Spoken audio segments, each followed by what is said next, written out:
Apakah keselamatan bisa hilang? Keselamatan adalah kasih anugerah dari Allah. Banyak ayat-ayat dalam Alkitab yang menyatakannya. Ini ayat-ayat Alkitab yang menyatakannya: Efesus 1 ayat 7, Efesus 2 ayat 5, Efesus 2 ayat 8-9, Titus 2 ayat 11, Roma 3 ayat 24-25, Roma 4 ayat 16, Roma 5 ayat 2, Roma 11 ayat 5-6, Kisah Para Rasul 15 ayat 11, beberapa ayat-ayat contoh.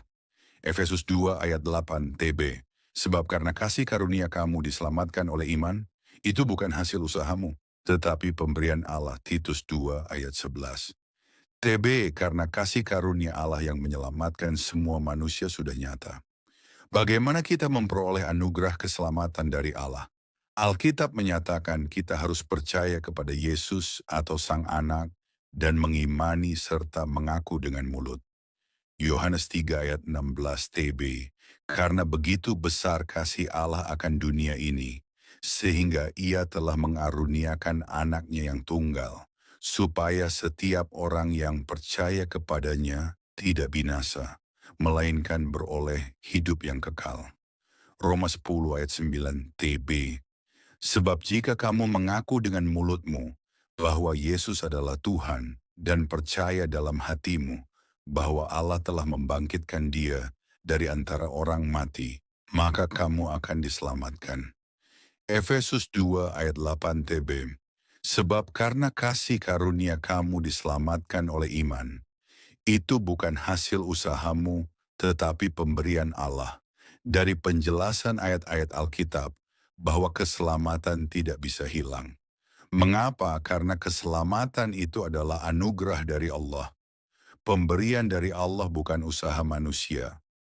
Keselamatan yang sudah diberikan Allah tidak hilang, tetapi orangnya yang keluar dari anugerah keselamatan itu. Dia menolak anugerah keselamatan yang telah diberikan. Pertanyaannya, apakah orang yang sudah percaya pasti diselamatkan? Dalam Alkitab banyak ayat-ayat yang menjelaskan, tidak semua orang Kristen pasti selamat. Mengapa?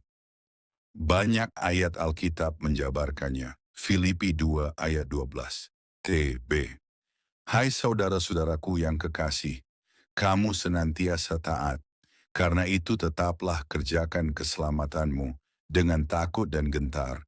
Bukan saja seperti waktu aku masih hadir, tetapi terlebih pula sekarang waktu aku tidak hadir. Yakobus 2:17 t. B. Demikian juga halnya dengan iman.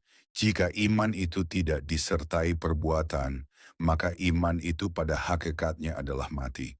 Yakobus 2 ayat 22 TB. Kamu lihat bahwa iman bekerja sama dengan perbuatan-perbuatan, dan oleh perbuatan-perbuatan itu iman menjadi sempurna. Roma 2 ayat 6-8 TB. Ia akan membalas setiap orang menurut perbuatannya, yaitu hidup kekal kepada mereka yang dengan tekun berbuat baik, mencari kemuliaan, kehormatan dan ketidakbinasaan, tetapi murka dan geram kepada mereka yang mencari kepentingan sendiri, yang tidak taat kepada kebenaran, melainkan taat kepada kelaliman. Galatia 5 ayat 13 TB. Saudara-saudara, memang kamu telah dipanggil untuk merdeka, tetapi janganlah kamu mempergunakan kemerdekaan itu sebagai kesempatan untuk kehidupan dalam dosa, melainkan layanilah seorang akan yang lain oleh kasih. Roma 6 ayat 21-22 TB. Dan buah apakah yang kamu petik daripadanya? Semuanya itu menyebabkan kamu merasa malu sekarang, karena kesudahan semuanya itu ialah kematian. Tetapi sekarang, setelah kamu dimerdekakan dari dosa, dan setelah kamu menjadi hamba Allah, kamu beroleh buah yang membawa kamu kepada pengudusan, dan sebagai kesudahannya ialah hidup yang kekal. Roma 7 ayat 4 TB. Sebab itu saudara-saudaraku, kamu juga telah mati bagi hukum Taurat oleh tubuh Kristus, supaya kamu menjadi milik orang lain, yaitu milik Dia, yang telah dibangkitkan dari antara orang mati, agar kita berbuah bagi Allah. Roma 8 ayat 7, TB. Sebab keinginan daging adalah perseteruan terhadap Allah.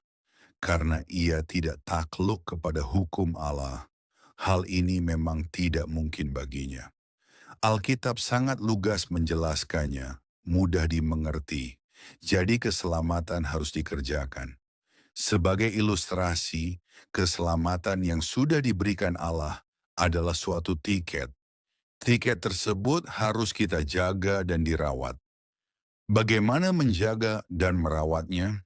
Yaitu kita harus setia kepada Yesus sampai akhir hayat, dan kita rawat dengan cara melakukan apa yang diajarkan oleh Tuhan Yesus. Tuhan Yesus juga menyatakan hal yang sama. Sebagai contoh Matius 3 ayat 10t. Bekapa sudah tersedia pada akar pohon, dan setiap pohon yang tidak menghasilkan buah yang baik, pasti ditebang dan dibuang ke dalam api. Matius 7 ayat 19 TB. Dan setiap pohon yang tidak menghasilkan buah yang baik, pasti ditebang dan dibuang ke dalam api. Shalom, Tuhan Yesus memberkati kita semua. Amin.